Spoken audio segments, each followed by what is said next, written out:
Kenapa orang baik tetap miskin atau stagnan? Dan kenapa naik kelas hampir mustahil baginya? Kenapa pula orang fasik makin kaya? Kerja keras saja tidak cukup. Kamu sudah lari, tapi garis finish seperti makin jauh. Kamu sudah tahan banting, tapi hidup tetap menekan dari semua sisi. Dengar, kamu tidak sekedar capek loh. Kamu sebenarnya sedang terkunci di sistem dunia yang tidak lagi netral. Sistem yang justru seolah-olah memberikan karpet merah bagi mereka yang tidak takut Tuhan. Sementara kamu yang jujur justru tercekik. Dan kalau kamu salah membaca hidup, setahun, 2 tahun, 5 tahun ke depan, kamu akan tetap di titik yang sama. Bukan karena kamu malas, tapi karena kamu terus bertarung pakai senjata yang tidak cocok. Pengkhotbah 9 ayat 11 menampar kita dengan realita.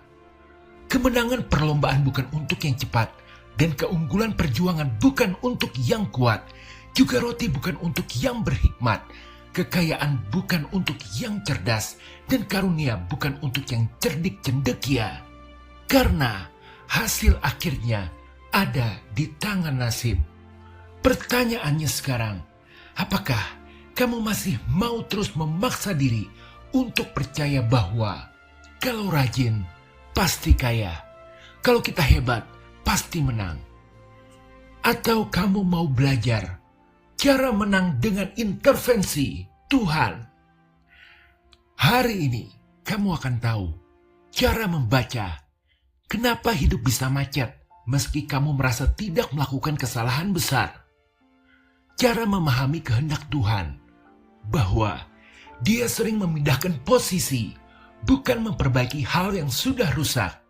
Cara masuk ke mode istirahat yang agresif, tenang di luar, tapi tajam di dalam. Ingat, kalau Tuhan tidak campur tangan, secara matematis, kamu selamanya buntu. Tapi kalau Tuhan turun tangan, satu celah saja bisa mengubah seluruh arah hidupmu. Untuk memahami ini, kita harus berani melihat satu kebenaran pahit. Kebenaran yang jarang dikhotbahkan, tapi sangat menentukan. Inilah realita pahit yang jarang diucapkan. Sesungguhnya dunia ini tidak adil. Menjadi rajin saja ternyata tak cukup untuk membuka pintu kesempatan.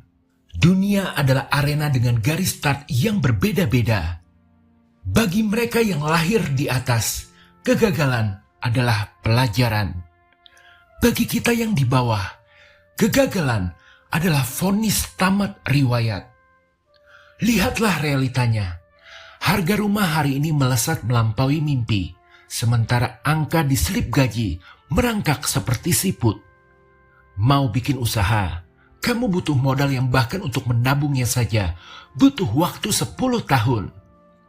Di sini margin kesalahan kita sangat tipis. Sekali saja ada bencana syok, entah itu sakit keras atau musibah keluarga, tabungan bertahun-tahun ludes dalam semalam. Keuanganmu kembali ke titik nol. Kemiskinan bukan cuma soal ketiadaan uang, tapi soal ketiadaan izin untuk gagal. Faktanya, sistem dunia dirancang agar yang di atas tetap di atas. Alkitab tidak menutup mata akan hal ini. Orang kaya menguasai orang miskin, yang berhutang menjadi budak yang menghutangi. Amsal 22 ayat 7. Ini bukan untuk membuatmu putus asa, tapi agar kamu berhenti naif. Kerja kerasmu seringkali habis hanya untuk bertahan hidup, bukan naik kelas. Kamu mungkin melihat orang yang jalannya curang, namun hidupnya melaju kencang. Persis seperti keluhan di Mazmur 73:12. Itulah orang-orang fasik. Mereka menambah harta benda. Kamu tidak gila, kamu hanya sedang melihat kenyataan yang jujur. Apakah adil jika seseorang yang bekerja 12 jam sehari masih harus berhitung 2 kali hanya untuk membeli susu anak, sementara yang lain mendapatkan kekayaan hanya dari warisan? Jadi, secara logika matematis, hitungannya memang tidak pernah memihak kita. Modal melahirkan peluang, peluang melahirkan jaringan, jaringan melahirkan percepatan untuk naik kelas. Tanpa modal awal, kamu dipaksa memutar roda sendirian tanpa pelumas. Kamu bekerja bukan untuk membangun masa depan, tapi hanya untuk menunda kehancuran. Kamu tidak sedang menabung untuk hari tua. Kamu hanya sedang mengumpulkan nafas untuk bertahan sampai besok pagi. Jika hanya mengandalkan hitungan di atas kertas, kamu akan terjebak dalam siklus yang melelahkan. Bekerja untuk membayar tagihan, lalu menggunakan sisa tenaga yang sudah habis untuk mencari cara agar tidak jatuh miskin. Pertanyaannya, berapa lama lagi kamu bisa menahan nafas di bawah permukaan air sebelum satu musibah kecil akhirnya menarikmu ke dasar? Maka sekarang, kalau kamu merasa hari ini sedang berada di titik buntu itu, dengar ini baik-baik.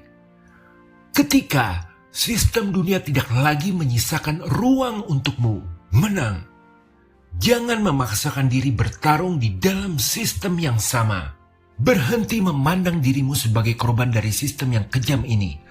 Bukan karena kamu tidak terluka, tapi karena status korban hanya akan membuatmu menunggu belas kasihan dunia yang tidak pernah ada. Inilah rahasia yang sering kita lewatkan di Alkitab. Saat sebuah sistem sudah terlalu rusak dan tidak lagi adil bagi anak-anaknya, Tuhan sering tidak membuang waktu untuk memperbaiki sistem tersebut. Sebaliknya, Dia memilih untuk memindahkan orangnya. Inilah poin 2. Tuhan sering memindahkan, bukan memperbaiki. Kita sering berdoa, Tuhan, ubahlah tempat kerja ini, ubahlah bos saya, ubahlah ekonomi negara saya. Kita ingin Tuhan memperbaiki sistem yang sedang menekan kita. Padahal, perhatikan pola Alkitab. Tuhan jarang sekali membuang waktu untuk mereformasi sistem yang sudah busuk. Dia lebih suka memindahkan orang yang dipilihnya. Abram tidak disuruh menunggu Ur menjadi kota yang lebih suci. Dia tidak disuruh bernegosiasi atau membuktikan dia bisa bertahan. Perintahnya singkat, pergilah dari negerimu ke negeri yang akan kutunjukkan kepadamu. Kejadian 12 ayat 1. Kenapa? Karena Tuhan tahu ada beberapa tempat yang memang dirancang untuk mengubur potensimu, bukan menumbuhkannya. Tuhan tidak ingin kamu sekedar menang di sistem yang salah. Dia ingin kamu keluar dan masuk ke sistemnya. Tapi ingat, pindah tidak selalu soal angkat koper dan pindah kota. Seringnya, pemindahan itu terjadi di dalam area yang tidak terlihat sebelum akhirnya bermanifestasi secara fisik. Ada orang yang hidupnya tidak hancur, tapi mengendap. Dia punya rutinitas, tapi tidak punya lonjakan. Dia ada di sebuah lingkaran di mana setiap hari isinya hanya keluhan, gosip, dan ejekan bagi mereka yang ingin maju. Tanpa sadar, jiwamu ikut mengendap menjadi versi terkecil dari lingkunganmu.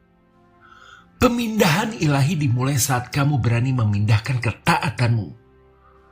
Pindah frekuensi. Berhenti memberi makan telingamu dengan suara-suara yang mengecilkan imanmu, baik itu dari konten, teman, atau bahkan bisikan pikiranmu sendiri.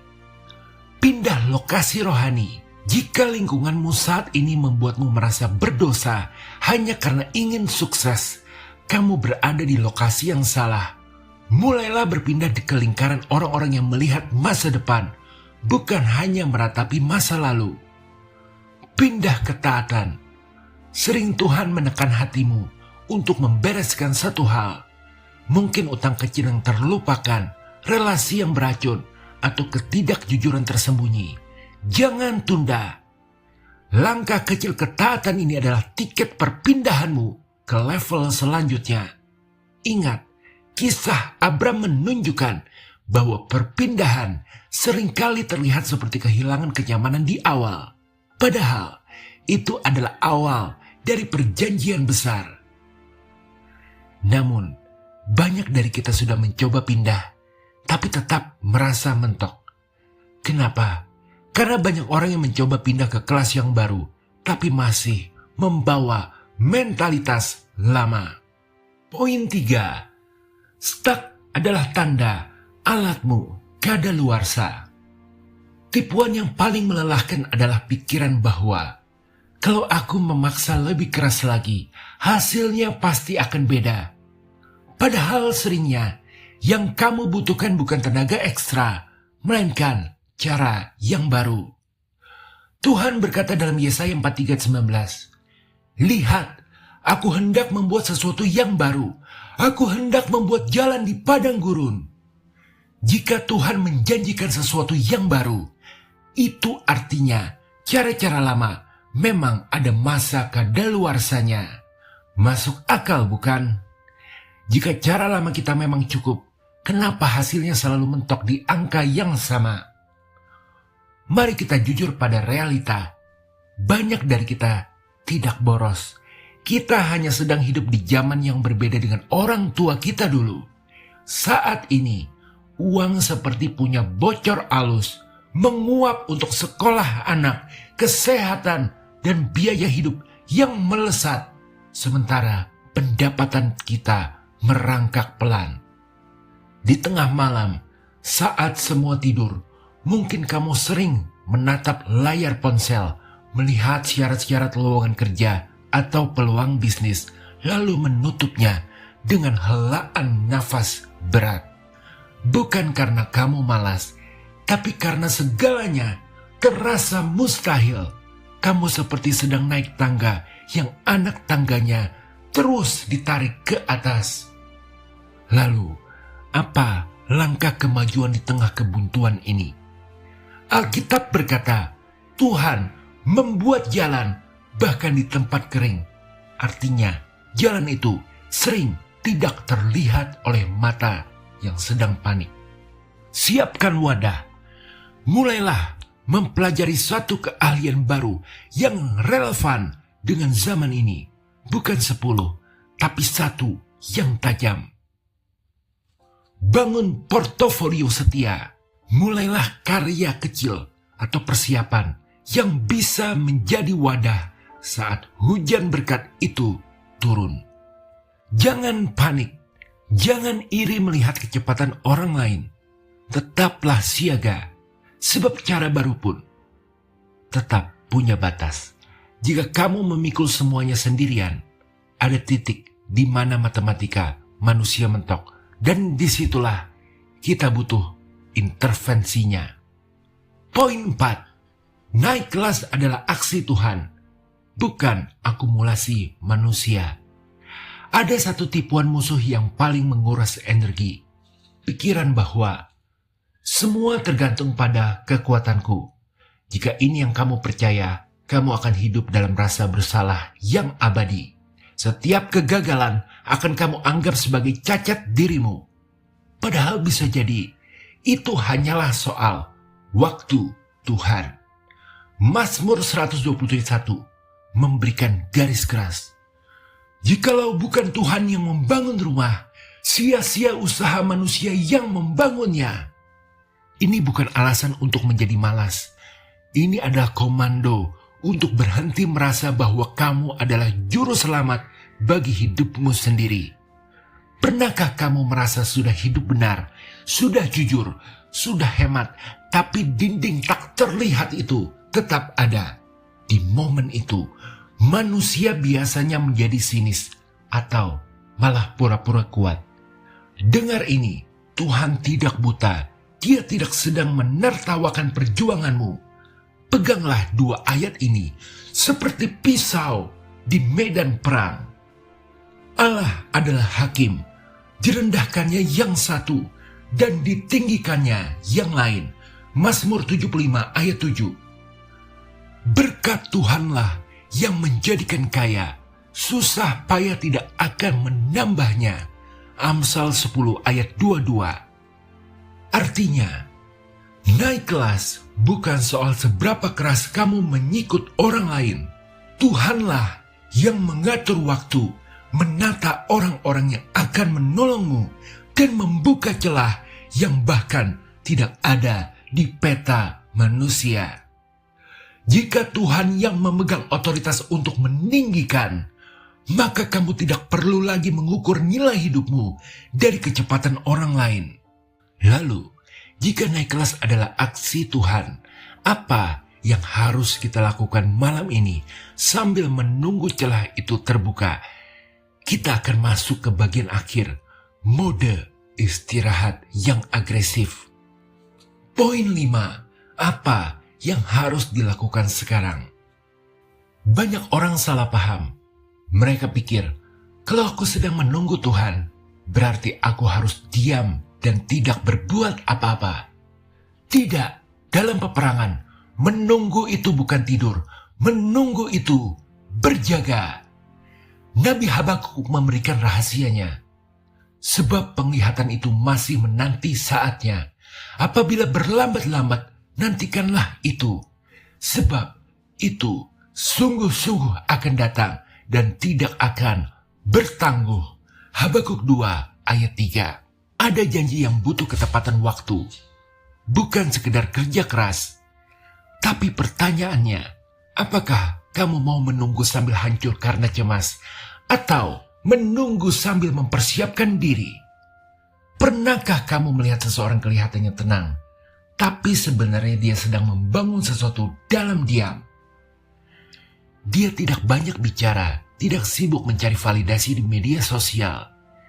Tapi dia setia melakukan disiplin kecil, menata ulang keuangannya, mempertajam keahliannya, dan menjaga hatinya agar tetap bersih.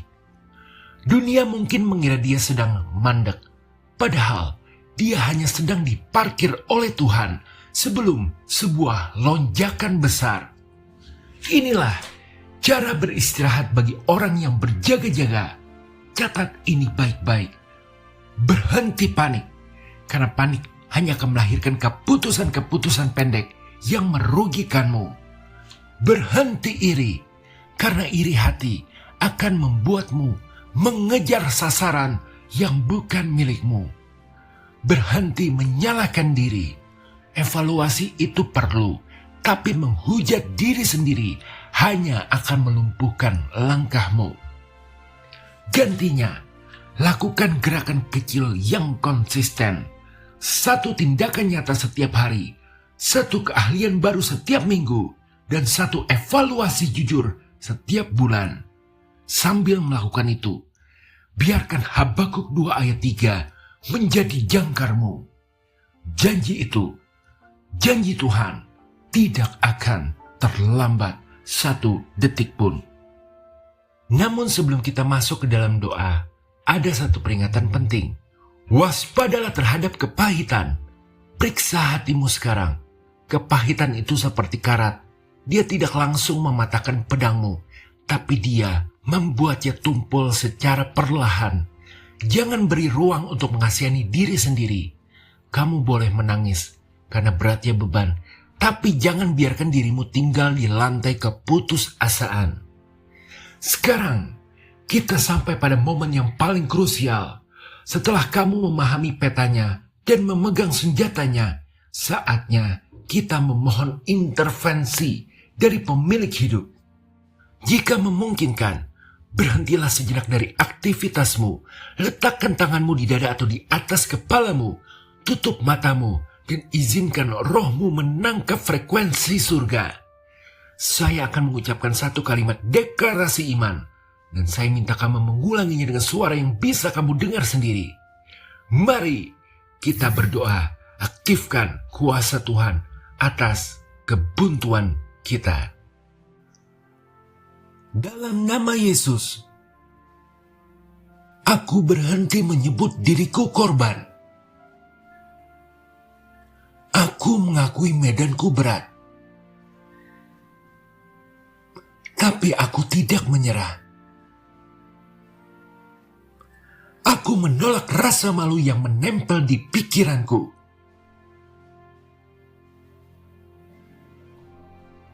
Aku patahkan kebiasaan menunda yang membuatku mandek.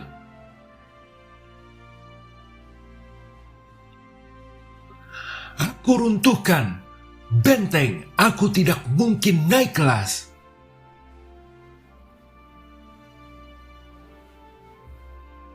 Aku bentengi pikiranku dari ketakutan yang membesar-besarkan kekhawatiran.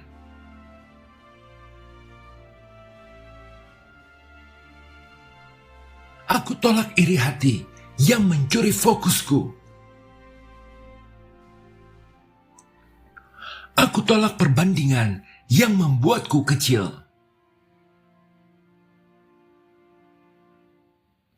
Aku lepaskan kepahitan yang mengikat langkahku.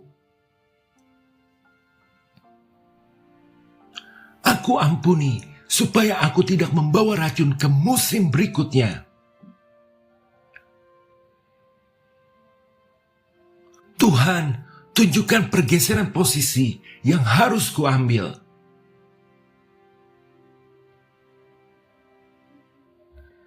Tuhan, ajari aku membaca timing-Mu. Tuhan, tata orang yang tepat untuk masuk ke hidupku. Tuhan, pisahkan aku dari relasi yang menghisap kekuatanku.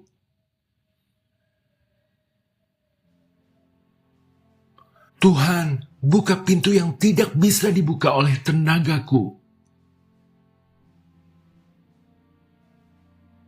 Tuhan, berikan aku disiplin untuk mengulang langkah kecil setiap hari.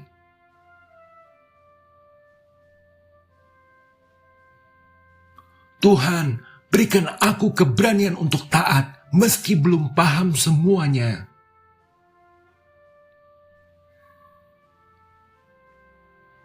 Aku terima hikmat untuk mengelola apa yang ada di tanganku hari ini.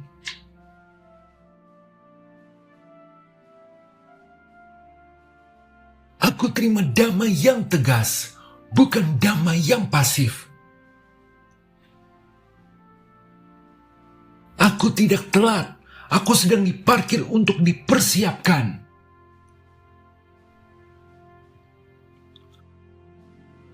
Aku tidak ditolak, aku sedang diarahkan. Aku tidak sendirian, Tuhan sedang membangun fondasiku.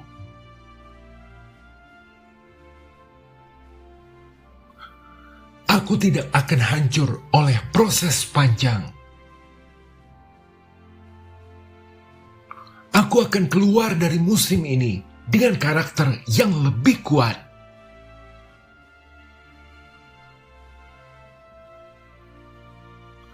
Dan ketika waktunya tiba, satu celah dari Tuhan akan mengubah seluruh arah hidupku.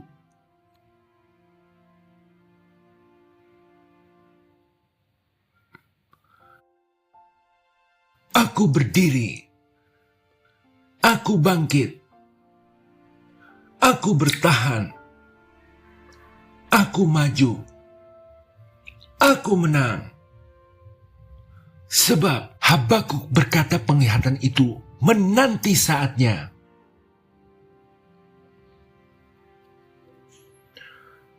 Jadi penantianku bukan kosong. Penantianku ada arah.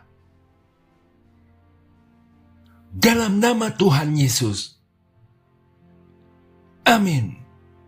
Jadi kamu tidak terpuruk. Kamu sedang diparkir di musim persiapan sebelum lonjakan. Sistem dunia mungkin tidak dirancang untuk mengangkatmu. Tapi Tuhan tidak pernah kekurangan cara untuk memindahkanmu ke posisi yang tepat. Kalau video ini berbicara tepat ke lukamu, tulis di kolom komentar. Aku berhenti jadi korban. Tangan Tuhan memegangku. Aku lebih dari pemenang. Like supaya pesan ini sampai ke lebih banyak orang yang lagi perang diam-diam. share ke satu orang yang kelihatannya kuat, tapi sebenarnya hampir menyerah, dan subscribe. Akhir kata, Tuhan Yesus memberkati kita selalu. Haleluya. Amin.